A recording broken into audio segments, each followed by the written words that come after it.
There's two types of people in the world: those with an abundance mindset and those with a scarcity mindset. You can be successful, doesn't matter which one you have. But your experience of political life will differ depending on what type of mentality you have. And we're going to unpack that in a second. Regardless of which you have, what you really need at the end of the day to succeed, not only in politics, but in anything in life, is resourcefulness and resilience. You have to go for a go for no mentality. Go for no was a term that was coined by Eric Worre, who's actually a network marketing guru. But remember, politics, winning an election anyway, is network marketing. That's exactly what you're doing, right? So network marketing is actually a fantastic way to train yourself for building a campaign. Aside from that, Eric Worre talks about go for no, which basically is a sales formula, formula at the end of the day. So basically, you know that everything you might want to sell has a certain conversion rate. So it's usually about 6 to 12% depending on the commodity, which means you're going to be rejected way more than you're going to get a yes when it comes to sales. And you're selling yourself as a politician, or you're selling your party or your platform. So you're selling at the end of the day. So when you're approaching politics, you will get rejected 80, 90% of the time. And that's normal. But it's easy when you're getting rejected over and over again to let it get to you. So what you need to do is cultivate resilience and resourcefulness, because you're also going to get a lot of doors slammed in your face. And there's some things that you'll let go, but some things you want to get done regardless of the obstacles you face. And it can be done, probably, right? But you'll have to be resourceful. So if you can have resourcefulness and resilience built into everything you do, then you're going to be successful, regardless of your mentality. But let's talk about the two mentalities, because wouldn't it be a better time, and I've said this in the other class, that if you're going to be in the toxic world of politics, that you at least carve out a place for yourself that you will actually enjoy being in. And how your mindset is shaped really determines how much you're going to enjoy, not just politics, but life. So I'm going to give you the symptoms of both mindsets so you could see which of the two resonate more with you, okay? And remember, there's no wrong. And someone who's in a scarcity mindset person is not evil. Usually it comes from a place of training or trauma, okay? So there's not an evil there. It's not an indication that anything's particularly wrong with you.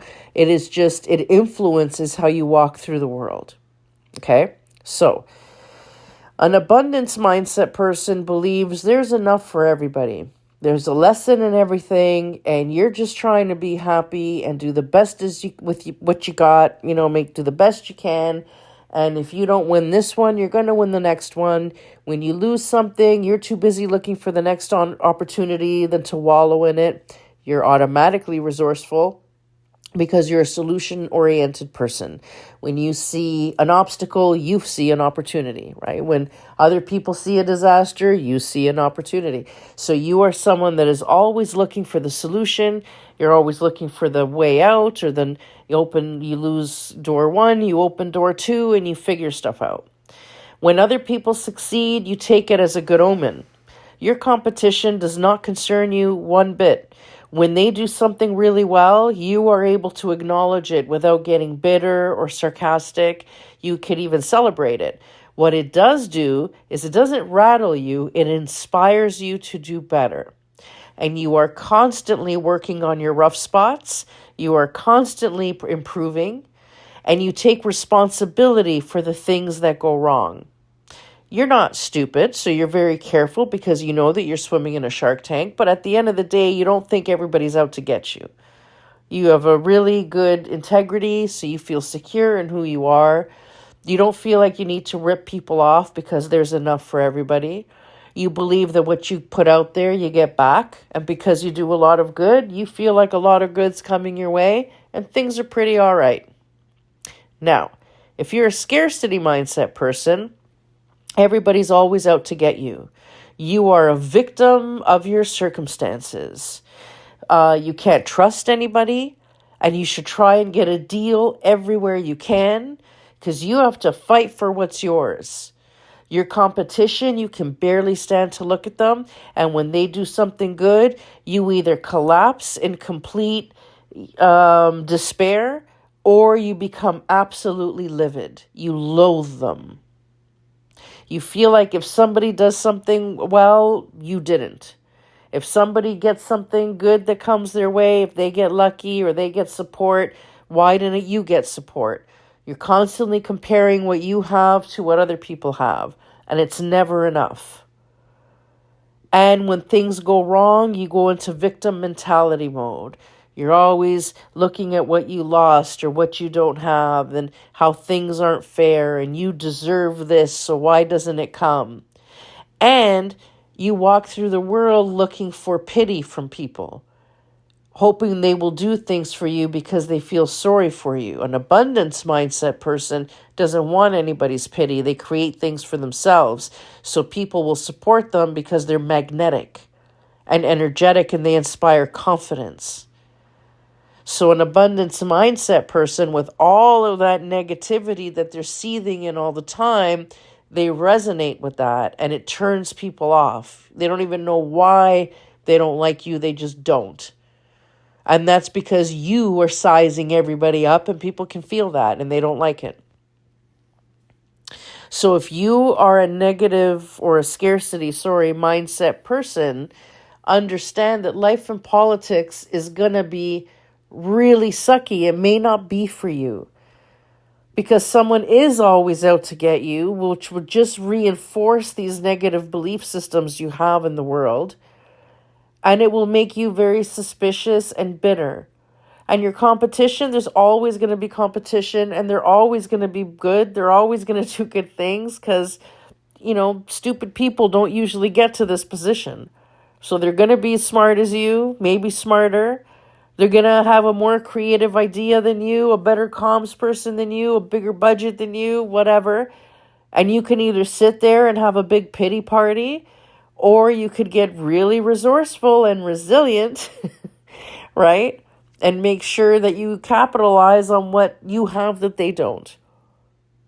Or build what you don't have so that you have it just like they do or better.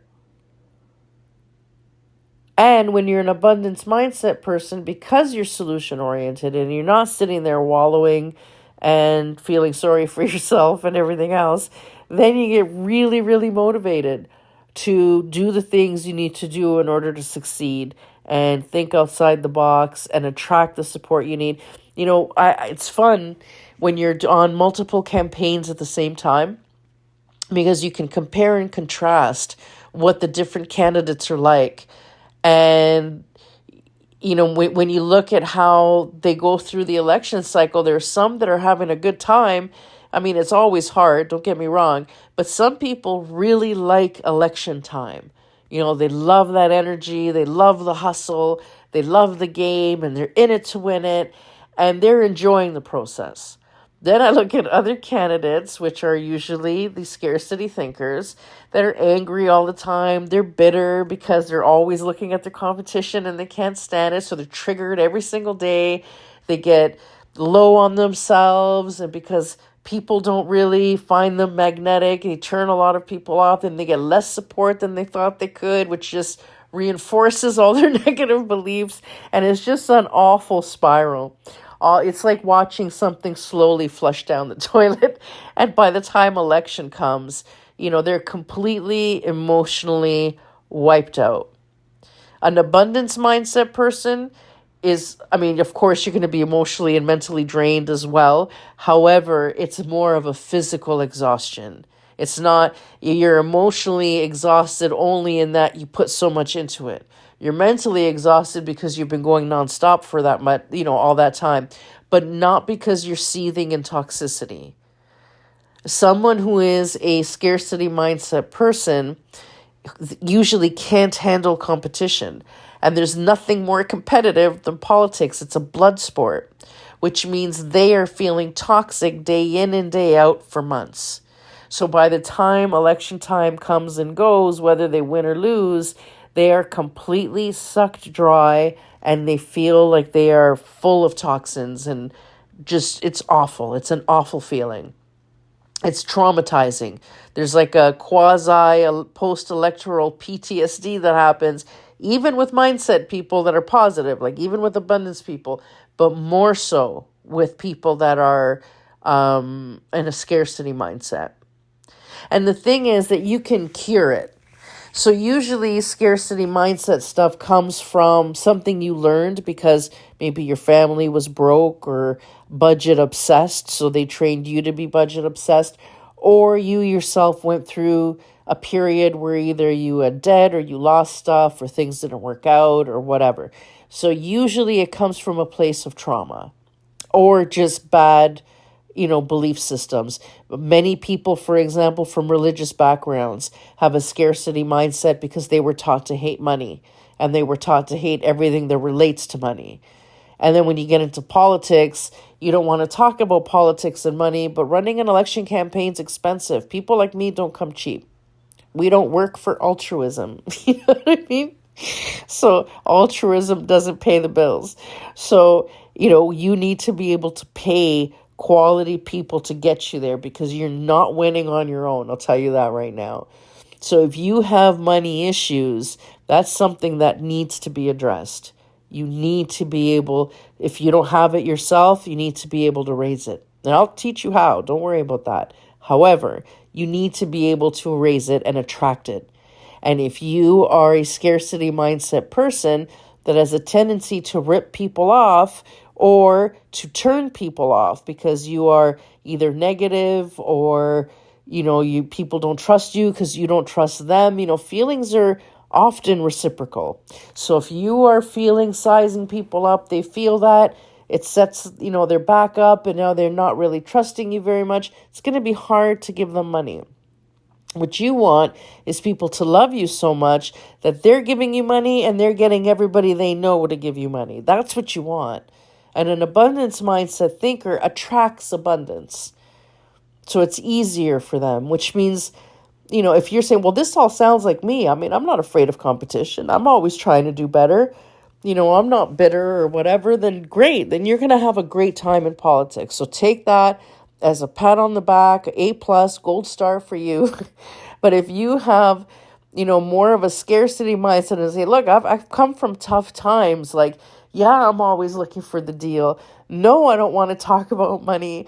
Yeah, I feel like everybody's out to get you. Daniela, how can you tell me not to act like everybody's out to get me and then in the next sentence say that I'm swimming in a shark tank? Exactly. If that bothers you, you're not set for politics. It's complicated. At the end of the day, most people are trying to do a good job because their egos want them to excel. So even if they're not doing it because they care about the country, they're doing it because they want people to say that they're good at their job. So either way, the job will get done by highly intelligent people that are excellent. And it's wonderful to be in the company of a high-performing, high-functioning people when you are that. It's a brilliant thing. And even people from opposing parties are, at the end of the day, we all want the same thing. We want the garbage picked up on time. We want safe borders. We want food on the shelves, control inflation. We want people to afford their homes. We all want the same thing because we all want to feel safe. At the end of the day, that's what every human being wants, is safety and security. And you are part of the process, in Canada at least, that provides that platform for everybody to live comfortably on. So yeah, it's a bit of a Shark Tank because everybody's an apex leader in this crowd. And everybody wants to be the top dog. And everyone's looking out for themselves. And all of that is true. But so are you. or you wouldn't be listening to people like me. So don't kid yourself. You're one of them. And as soon as you can look at the good in that, then you can remain positive. But if you have money hangups, you need to deal with that. If you have issues with competition, then you need to deal with that. And you can rewrite that brain program. You can reframe that in your head. It's going to take some work.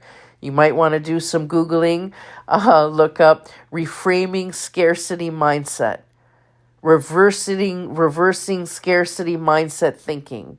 You will find a plethora of meditations and gurus and books and where tons and tons and tons have been written on this stuff. Read it all. It's all good for you. You want to reframe that perspective. For nothing more, forget that you'll be nicer and people will like you and you'll get more money from people and whatever. Forget all that. Forget that you're more likely to win. Let's forget all that. For no reason is that every time you look at your competition, you don't have to have your day ruined. Wouldn't that be a nice change for you? That you can not be constantly annoyed or paranoid by things. I remember somebody I know was a multimillionaire and they own retail stores. And one day she overheard one of the managers say that the till was short $60. She's a multi-millionaire. This store does multi-millions every week. Forget every year, every week. Okay, her businesses are bringing in this kind of money. She lost sleep. She called me 5 times that night. How can $60 be missing from my till? $60. Is someone stealing? Someone's stealing. And you're going to call me 5 times over this for $60? You're going to survive the $60. Wherever it went, I'm sure there's a reason. Someone's going to find out. Either someone gets fired or they don't. And you move on. You're not going to lose your billions because you lost $60, but she's a scarcity mindset thinker. So if she loses a quarter, she's up all night. What a horrible way to live. What a horrible way to live, that even when you have multi-million-dollar, you own building after building and plus retail stores and everything else that you own, that you're going to lose sleep. She carries a $35,000 purse, but she's going to lose sleep over $60. And the worst part is, was the daytime manager, because they had 2 shifts, took out $60 in cash to go get change at the bank. That's all it was. And didn't have a chance to bring it back yet. So it wasn't even stolen. She had the worst night of her life for something that wasn't even a problem. Scarcity thinking does that to your life. It's an awful way to be. Now, having said that, there's some good things about a scarcity thinker. An abundance mindset thinker is so optimistic. They're often dangerously so, and they tend to waste a lot of money and spend money in stupid places. Whereas scarcity mindset thinker tends to be a little bit more frugal, so the money they have will last longer. The problem is that sometimes you will lose $100 to save 5. Let's use the same person as an example because it's hilarious. So one of the things they go through at her retail store are bags. Hundreds of them, especially being as busy as they are. But to buy a skid of bags, even though it's cheaper per bag, and it's a lot cheaper per bag, it's a huge outlay of money. And a scarcity mindset person hates cutting a check.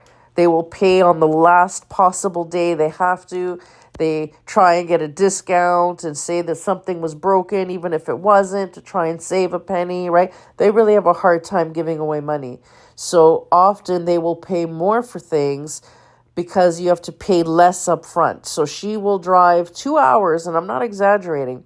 She'll drive 2 hours in Toronto traffic to go buy a few boxes of bags to bring them back to the store, because then she's only spending a few $100 instead of 10 or 13,000.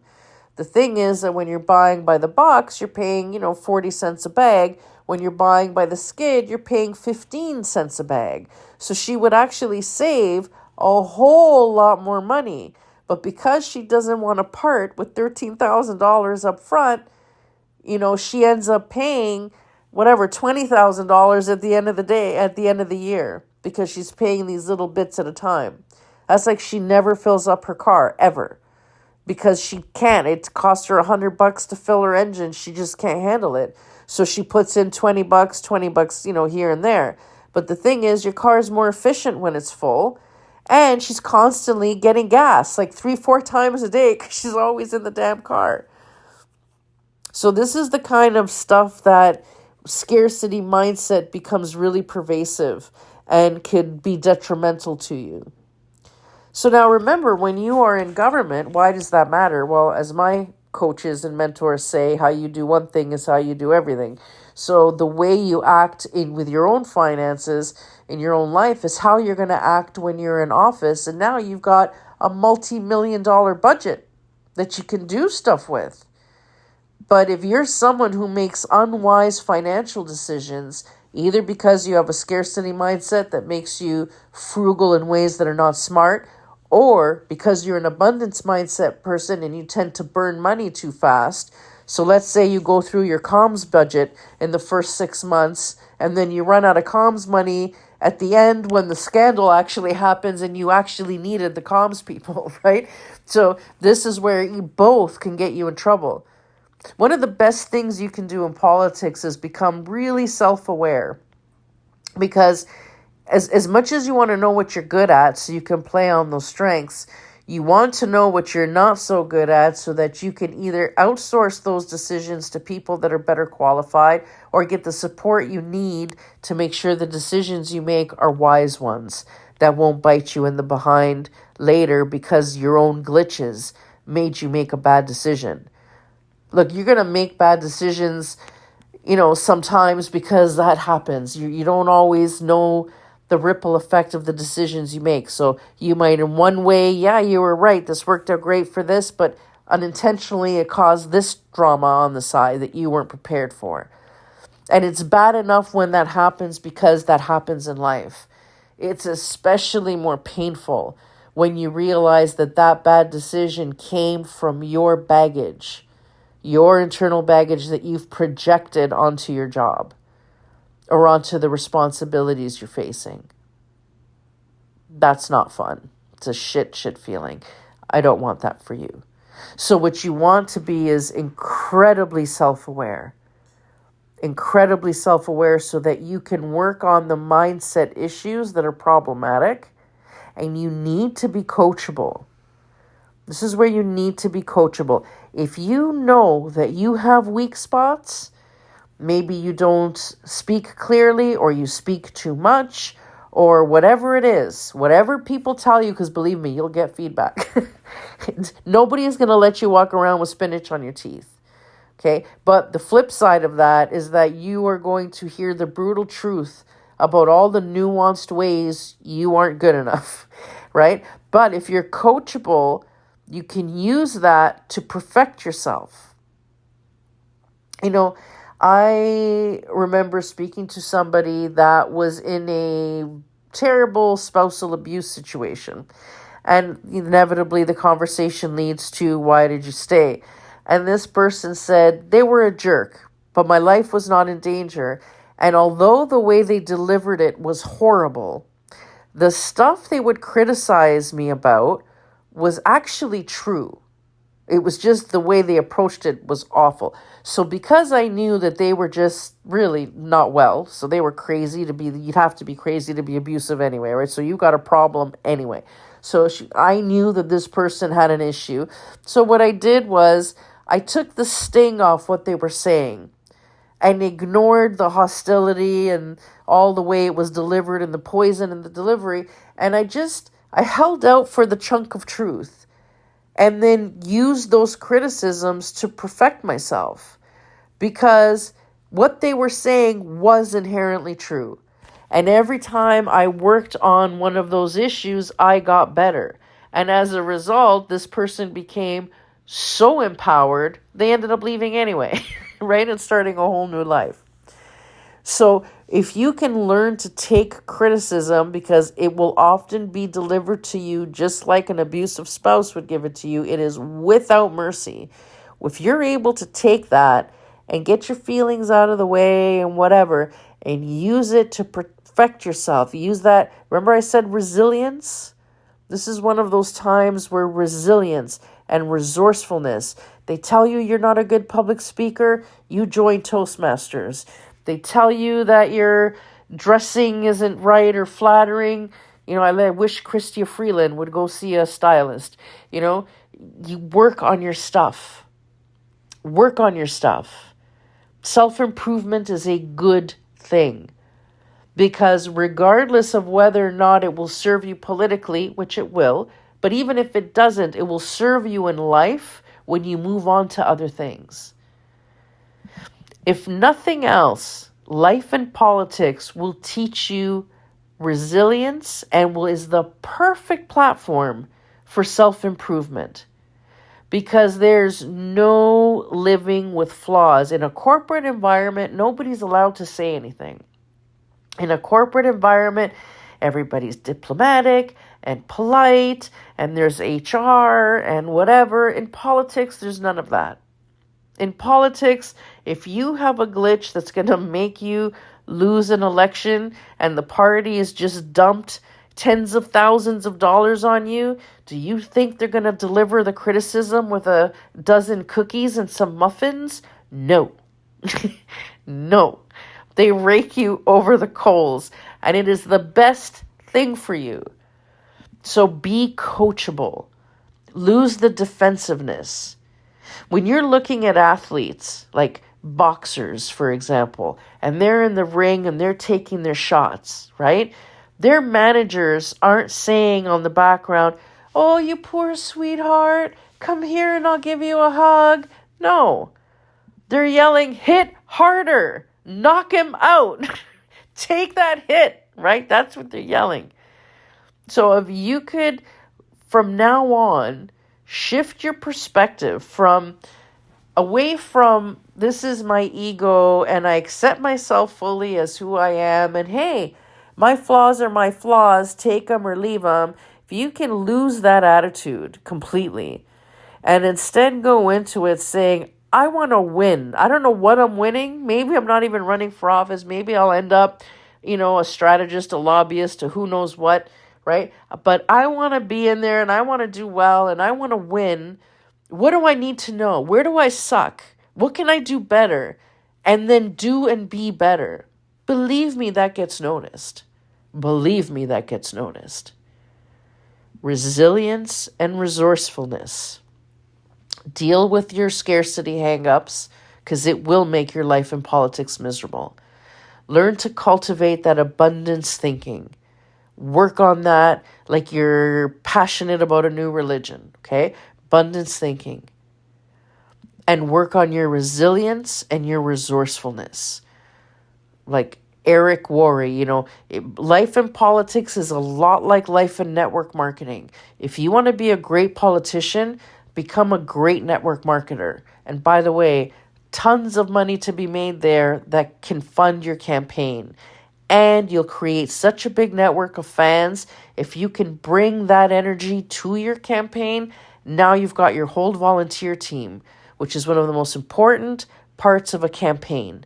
So important, financial resources aplenty are put in that direction, where if they can't find volunteers, they will pay for volunteers. That's how important they are.